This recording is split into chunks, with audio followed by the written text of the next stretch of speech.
CEO Bob Iger has packed up his bags and is leaving the House of Mouse unceremoniously this week. Yes, you heard correctly. If this is the first time you've heard about it, do a little bit of digging and you'll find that Bob Iger is leaving 6 months before his contract is up. But don't worry. He left the Walt Disney Company before, but just like any Marvel character, he miraculously came back to life and preceded his roles as the Disney CEO for the next 5 years leading up to this day, but now he just might be gone for good. Goodbye now. Goodbye. Goodbye. Thank you. Goodbye. But before we sharpen our pitchforks and start throwing fruit at the CEO on his way out of the castle, we need to remember something that the entire internet seemed to have forgotten.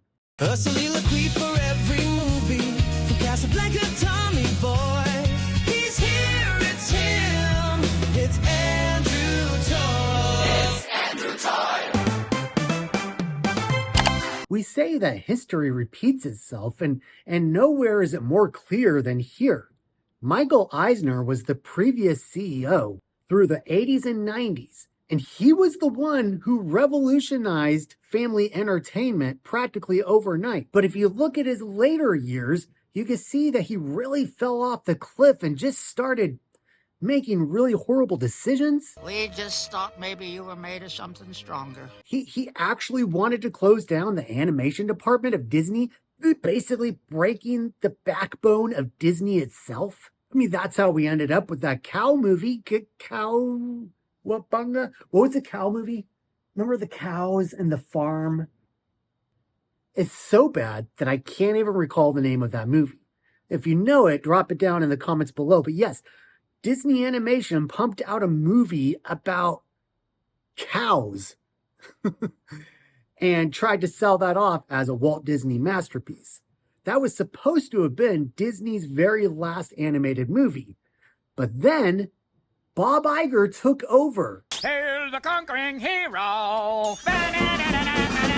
And you've probably heard the story where he went to Disneyland and he was watching the parade and he noticed something that the rest of us already knew all along. But he noticed something, he zeroed in, that when the most popular fairy tale characters came down that parade, that's when the kids and the adults screamed and rooted the loudest. And then the little light bulb went on above his head and he said, oh, we should probably bring back the Disney fairy tales. That just might work. Lo and behold, and no surprise to any of us, it worked. For quite a while there, Bob Iger even surpassed Michael Eisner as one of the greatest entertainment CEOs we have ever seen. He wasn't just pretty cool or decent. I'm talking historical greatness. Wow. Because you gotta remember, when he took over the Walt Disney Company in 2005, the company was practically in shambles. You remember the early 2000s? We got saddled with crap movies like the cow movie I still can't think of, but Atlantis wasn't that great. Chicken Little, even though I personally like it, was a complete bust. And even the live action movies were really horrible. Let me just read from this list several of the movies that were released under the banner of Walt Disney Pictures in the early 2000s. And this will paint a picture of how bad the Walt Disney Company was doing. We had the Tigger movie, Dinosaur. That had promise, but man, did it suck. And then you had all those direct-to-video sequels, such as The Little Mermaid 2, Return to the Sea, The Emperor's New Groove. As great and as hilarious as that movie was, you could tell that it was definitely done on the cheap. What does that have to do with anything? No. He's got a point. Max Keeble's big movie, whatever that is, Snow Dogs, which I think is what Cuba Gooding Jr. was in after he had won his Best Actor award. He had gotten cursed. You want a piece of me? Huh? You want some of that? What? What's my name? You want a piece of me? Come get it. The Country Bears, The Santa Claus 2, A Very Merry Pooh Year. What the hell were they thinking? This is bad stuff.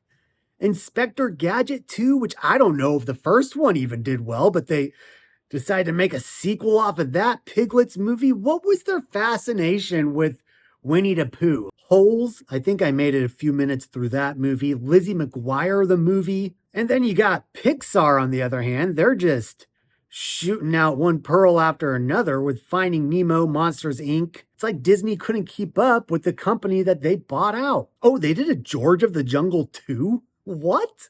I never even saw the first one. Brother Bear. That movie was horrible. At least from what I saw. Again, I walked out of that one. They recruited Eddie Murphy for the Haunted Mansion. If you've got to have Eddie Murphy working for you, you know you're in trouble. You are really desperate. Home on the Range. That's the cow movie. What? The Pacifier. Is that the one with Vin Diesel as a babysitter? Mulan 2? Like the first one sucked. And there are some good movies thrown in there. We've got The Pirates of the Caribbean, Curse of the Black Pearl. The Chronicles of Narnia came out at the very end of Eisner's reign. So there were a couple of good movies dotted here and there. But again, most of the great stuff came from Pixar, and 90% of what Disney was putting out was absolute trash. Oh, look at this one, The Wild. Oh, that was the Madagascar ripoff before Madagascar even came out. So yeah, you get the point. Disney was in a wreck, and I would even argue that they were doing a lot worse than they are now, and I think they're doing really bad right now. In the early 2000s, Disney had lost its creative identity. If you stop and listen closely, you can hear the echoes of the same restraints we're complaining about today, with Disney being creatively dried up. And it makes me wonder, do they just have a new resurgence every 20 years? So animation, the literal heart and spine of the company, was completely breaking. Pixar was threatening to walk away, and the brand that once defined family entertainment was starting to look like a relic. And then Bob Iger walked in.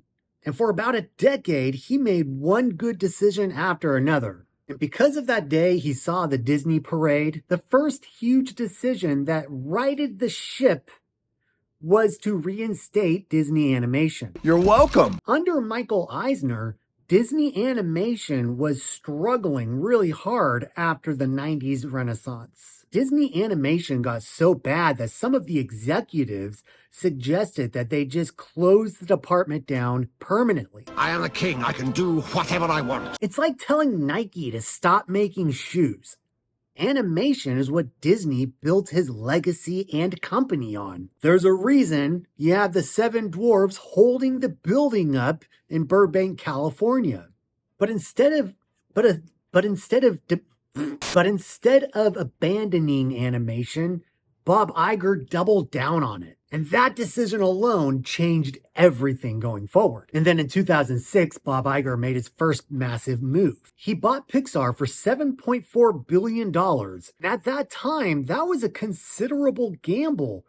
Yes, Pixar was putting out one good film after another, but their resume was still really short. But what also really helped is that the Pixar leadership, John Lasseter and Ed Catmull, they headed over to Disney and they started helping to rebuild that brand as well. So then the result was that Disney Animation roared back to life. Tangled, Frozen, Moana. You can even argue Bolt and The Princess and the Frog. And you know, say what you will about Meet the Robinsons, that was the movie they're in the middle of working on when things really started to turn around for the company. Because sandwiched on both sides of the kooky craziness was a very deep and soulful, heartfelt movie. And when you watch it, you can feel the spirit of actual creative people coming in to fix this movie that was already well into development. And then suddenly, Disney wasn't merely just trying to survive in animation.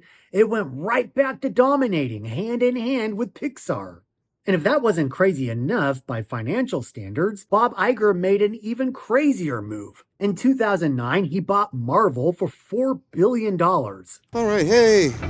All right, good job, guys. And if you remember, everybody online laughed at the idea. Nobody took it seriously. Everybody thought this was going to be a big joke, and it really wasn't. At least the punchline was a lot longer down the line than we thought it would be, which is what we're living in right now. People thought Disney buying Marvel was ridiculous. I mean, come on, Disney superheroes? I'm an action figure. I think there was a point where we all thought that the superheroes were going to start breaking out into song and dance when they were beating up the bad guys. I could do this all day.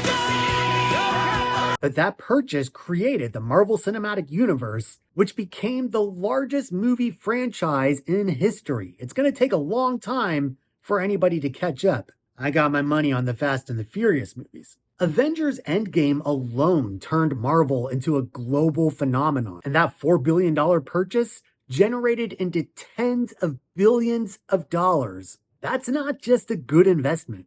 That's legendary. We are worms! Worthless worms!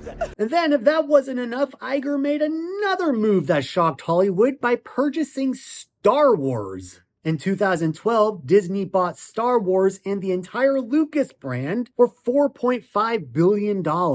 And again, people thought that Disney was going to ruin it. But for a moment, they proved us wrong by releasing The Force Awakens, which is easily the best and only good of the sequel trilogy. It's still one of the biggest movies ever made. And let's not forget The Mandalorian, the first Disney original series to premiere along with Disney Plus. And that too became one of the biggest streaming shows in the world.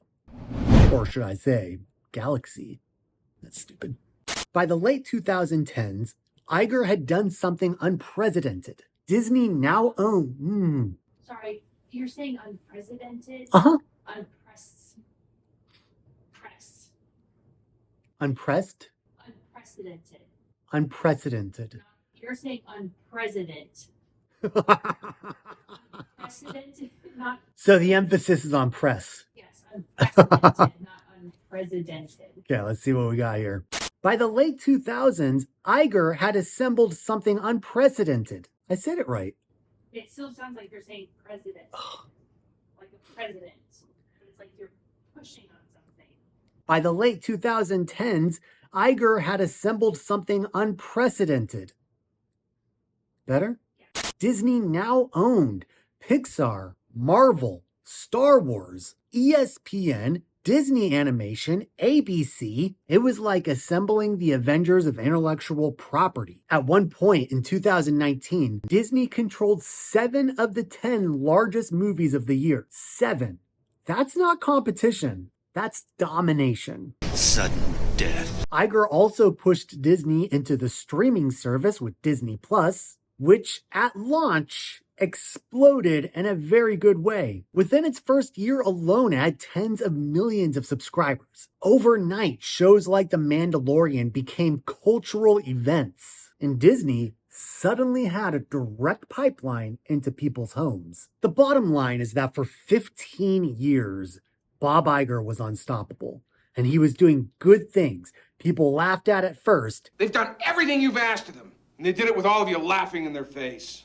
But people started showing up and were showing appreciation for what Bob Iger was doing. I mean, look at what he's done. He's revived Disney Animation. He bought Pixar. He bought Marvel. He did all of these things. He turned Disney into the largest powerhouse entertainment company in the world.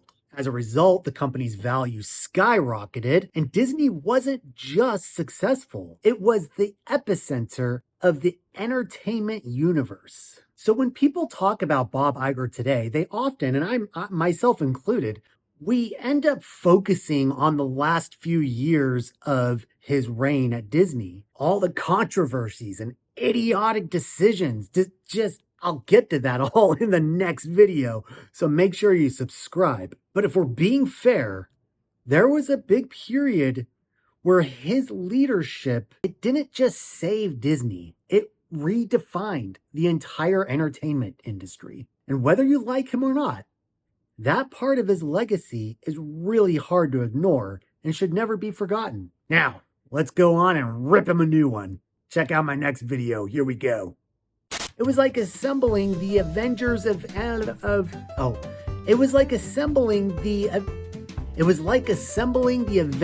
of Interlep.